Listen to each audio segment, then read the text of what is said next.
questions popping up in the chat. I saw one about max.gov. You guys are not going to be using max.gov logins for this account. You guys do not have max.gov login enabled. So just use whatever. We'll send you guys the administrator welcome emails, and you'll just sign in using a password and email address. And if folks can just hold on until the end of the session for questions like we normally do, we'll be able to unmute you and you'll be able to ask Taylor questions. Thanks. Yes. I'll try to leave some time at the end for that. So those are our folders. So we're going to create an advanced bulletin. And the reason why we always want to create an advanced bulletin is because this is where the drag and drop editor is. This is where our templates are. This is the easy to use part of GovDelivery.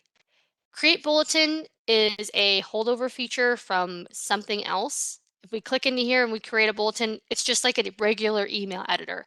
Very boring. It's not branded. It's a much heavier lift administratively to get things going. So we're always just going to ignore the create bulletin button. Just pretend like it's not there. We always want to create an advanced bulletin. It might sound scary or like it's harder, but it's way easier. So we come in here, we can see some recently used templates. We can see templates for the account. So for you guys, specifically the commissioners, we have a commissioner newsletter template and we have a commissioner alert template. So the commissioner newsletter is a bit longer form. There's areas for multiple stories. You guys can easily make them longer if you need to. And then the commissioner alert is a lot shorter, and it's just for like a quick info blast.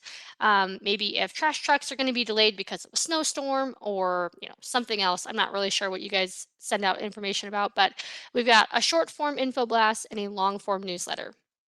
So I am going to preview templates before I choose one. You can double check, make sure, yeah, this looks great. I'm going to pull this one in here. So I'm going to click use this template. And as you can see, this already looks a lot better than the standard bulletin editor. So we've got 3 phases for content creation here: content, audience, review, and send. So content, of course, is going to be the email. And just a quick GovDelivery jargon thing, a bulletin is an email. I don't know why they're not just called emails, but it's a bulletin. So content creation, then we're going to choose our audience, which is going to be the lists or topics that we're sending to. In GovDelivery, topics are our list or a group. I think in Constant Contact, maybe they're called audience or campaign. I cannot remember the exact language that they use in Constant Contact, but it's very similar. And then we'll do a review and send stage. So coming down here, we've got a save and next button, which we're always going to use when we're done creating our content and we're ready to move on to audience selection. Right now I have autosave enabled, which saves every minute. If you would like to turn off autosave, all you have to do is uncheck the box and the Save Now button will pop up so you can save as you go. And again, this timestamp will still stay here and update every time you save. Autosave saves every 60 seconds. So if you like autosave, you can absolutely keep it turned on. I'm a save as I go kind of person, so I'm going to turn it off. Over here, I can also send a test email to myself if I have done, most of my edits down here, made changes to my content, and I just want to send a quick test message to myself or a colleague or someone else at my commission. I can just hit send test. It'll automatically populate my email address as the user of GovDelivery, but I can also type in other email addresses in here to send to them at the same time as well. You can preview your email in GovDelivery and get a sense for what it will look like in the subscriber's inbox. You can also, if you're somebody who likes to proofread without the cursor there and you want to see everything kind of more pulled together, this is a great option. You can also delete a bulletin from here. So if you don't want to, if you're trashing this one, you don't actually need it, you can just delete it. You can delete it from the main page too, but you can delete it in here too. So scrolling down just a little, we have our from address, which for you guys, you'll have there's an account default, which is the DCOANC, Office of Advisory Neighborhood Commissions. You should only see one ANC email address up here too. So I'm going to choose ANC1A. And I know that you guys are a lot more siloed than this, but this is what we have right now is these 46 form addresses, one for each of the um, different groups. So I'm going to choose ANC1A to send from.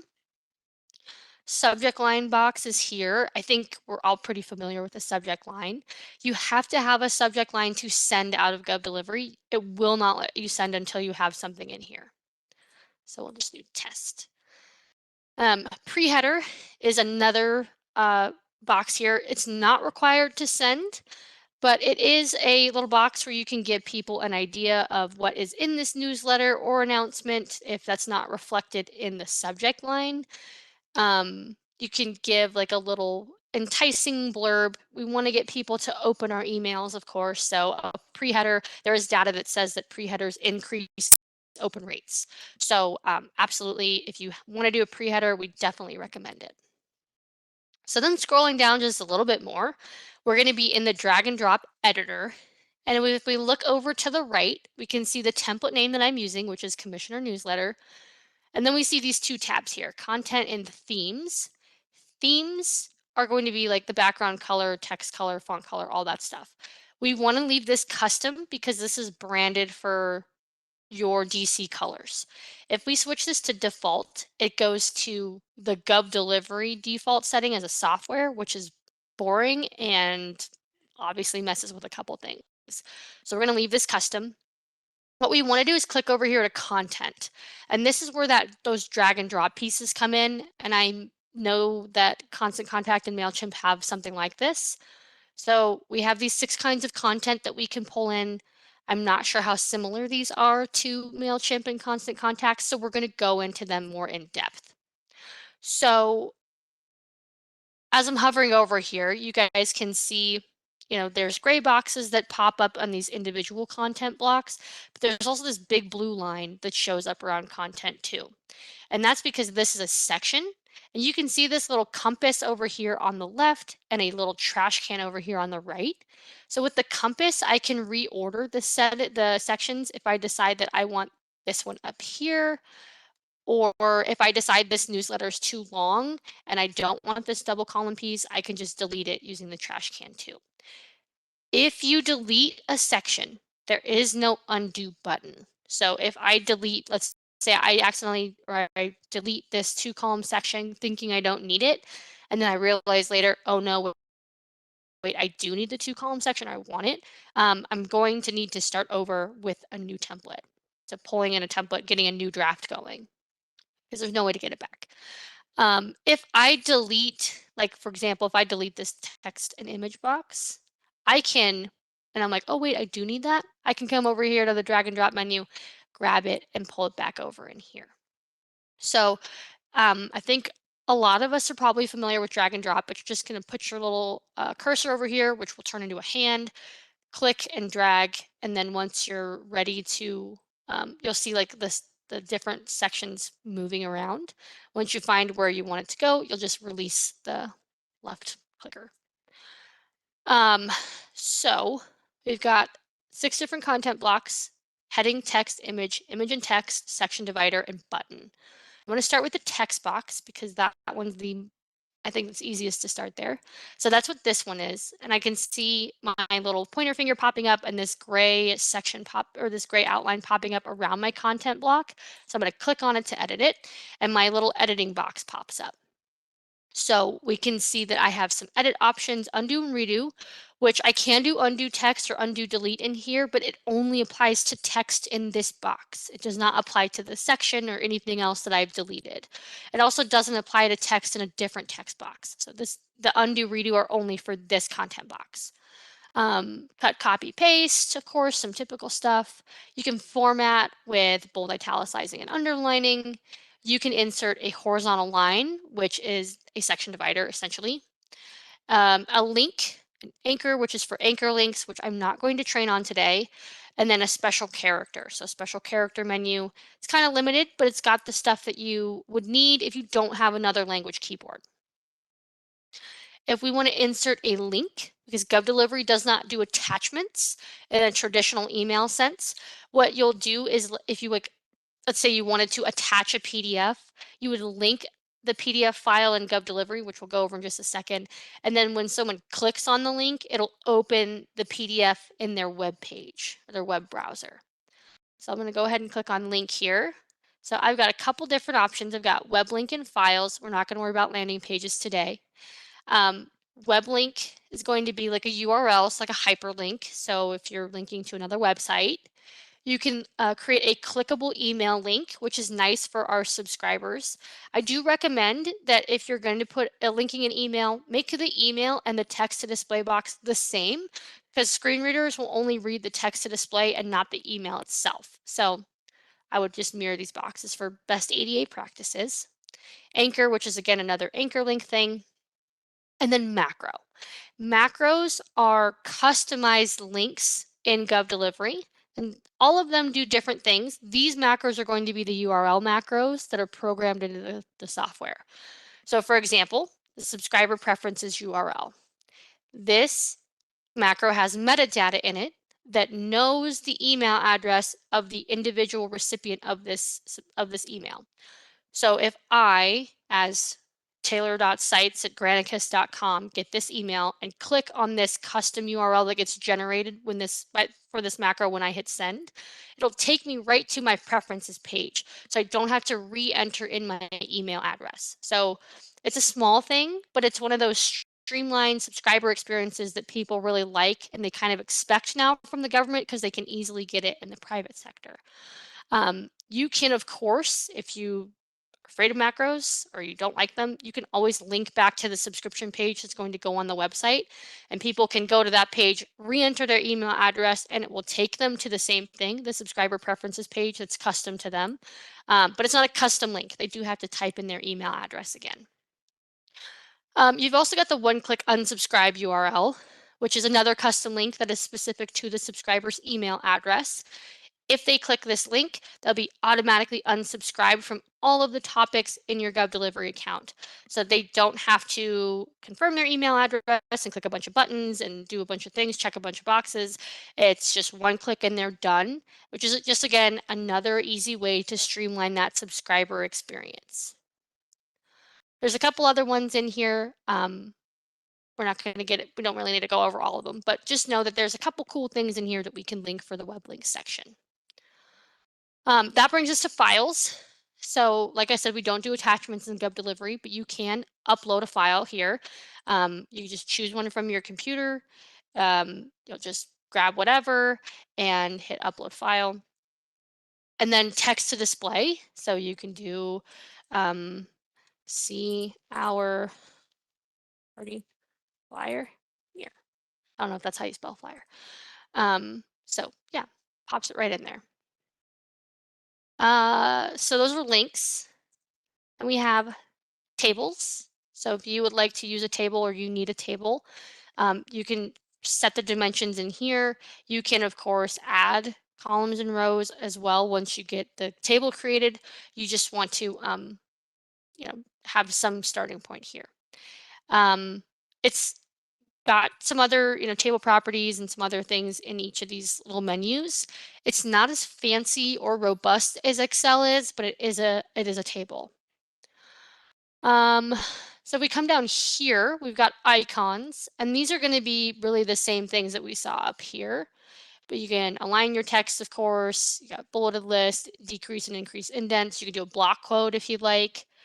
That brings me here to this little box in the lower left-hand corner. This is the text type box. So we have 4 different kinds of text that we have pre-formatted for you guys in these templates. We have paragraph, header 1, header 2, and header 3. Because you'll notice that there is a couple things missing from this bar. One is font type, another is font color, and the third is font size. So we have given you guys an array of different font colors and sizes here in the dropdown. So if you need this to be header 1, that's what it is already, or header 2, or header 3, or it should be paragraph or something like that. You're just going to choose from this drop-down box whatever you'd like. We also have table down here again. We have more macros that we can pull in. And in this case, these are not just going to be our URL macros. We have these two in here, email, address, and first name. These are personalization macros. They're not URLs, like I said, but for example, the first name macro, it has metadata in it. So it'll pull in to this field here, the first name of their subscriber if they've given you that information when they subscribed. So it'll populate that in here. If they didn't give you their first name when they subscribed, it'll just say subscriber. That's the default value. Same thing with the email address macro. It pulls in the email address of the recipient. And this is, of course, custom to every single email. It has that metadata in there, knows the specific email address of the sender, pulls it in there. So it's, again, a really nice way to personalize content. And then we've got another horizontal line and then linking, and you can remove a link. So that's a text box. Then we have a heading box, which if we click on it, you'll notice that white text box does not pop up. And that's because this is just a default to heading 1. And all you can really do with heading 1 is link it. So if you decide that you want a heading and you need heading 1, but you would like to be able to center it or do something else, pull in a text box and just do heading 1. So the other nice thing about these that I want to just go over real quick is that you can edit. It says ANC number. So I want you guys to be able to you guys are going to put in your ANC number here. You're going to give your newsletter a title and you're going to change the date. These are all editable actions to you guys. So it's the same template available to all the commissions and SMDs, but you guys are going to be able to customize the text up here so you can denote who it's coming from. Okay, so then we have image, and images are pictures. That's what this one is here. You guys can swap out these images, even these ones that are in the template, like this one here, if you need a different picture. You're just going to hit choose and upload. And there is an image library that has a couple things in it. Or if you need an image from your computer, we're going to go over here to the upload image tab. We're going to choose a file from our computer. I think it has to be like a PNG, an IMG, a GIF, or a fourth item. So then you'll have a name that you're going to give your image, and this is going to be used for alt text. So make sure we give a robust description for our screen reader users. And then we have 3 options for visibility that we can choose from. If we save our image everywhere, it's going to put it into account images, and every user in here, regardless of which ANC they're with, can see that image. If I do for any bulletins only with this template, then only people who are creating content using the commissioner newsletter template are going to be able to use this image in the future. Or if it's an image that we're uploading just one time, we know we're never ever going to use it again. It's going in this bulletin, I'm never touching it again. Only for this bulletin is great for that. It keeps your account from getting cluttered with a bunch of random images that aren't going to get used ever again. But it also, you still give access to the image here in the bulletin. So choose our image, upload, give it some alt text. We can resize the image in here using this little 3 lines in the corner. We can link our image because GovDelivery does not host videos. What we recommend is uploading a thumbnail of the video and then linking to the URL, the YouTube page or the Vimeo or the website, wherever it is, linking to it so that when someone clicks or taps on the image or the thumbnail, they're taken right to the video. So this links the image. You can put a caption underneath here if you'd like to put a caption. This is not to be used in lieu of alt text. Captions are different. You can zoom in on your photo and you can reorient your photo if you'd like to. And then you can also align the photo and the caption here. That's image. Then we have image and text, which is this box down here. Again, you can just drag and drop stuff in as you need it. It's got the same text box with all the same text functionalities that we went over up above. You can choose and upload images, resize, link it, whatever. You can also flip-flop the orientation of the image and the text if you want to offset or something like that. You can wrap text too, or unwrap if you don't like the wrapped look. And then this also is the zoom in button or toggle. Then we have section divider, which is this little black line here. It doesn't do anything. The only thing you can do is delete it. Can't edit them or change the color. And then lastly, we have button, which is this guy. And there is a data that supports that using buttons over just a regular hyperlink in text increases your click rate on that link. So I love buttons. I say go crazy with buttons. I love buttons. You're just going to link your button here, or yeah, link your button here. You can edit the text of your button. So we can make it a very long button because the button will grow or shrink depending on the size of how much text is in here, or we can make it really short. So it's very dynamic. And then of course you can center or align your button. And then as you probably caught on to all of these content boxes, there's a trash can in the lower right-hand corner of all of them, so you can remove them if you don't need them anymore. So there's this trash can and there's this trash can. This little trash can deletes this content block, and this trash can deletes this section. And if you hover over these, you can see these little info boxes popping up explaining that. The last thing that we want to edit before we send is our commissioner name. We're going to want to put this into the template. Um, if you use the copy template feature from the bulletin dashboard, you won't have to populate these two items every single time you send. But that's entirely up to you how you would like to use the software.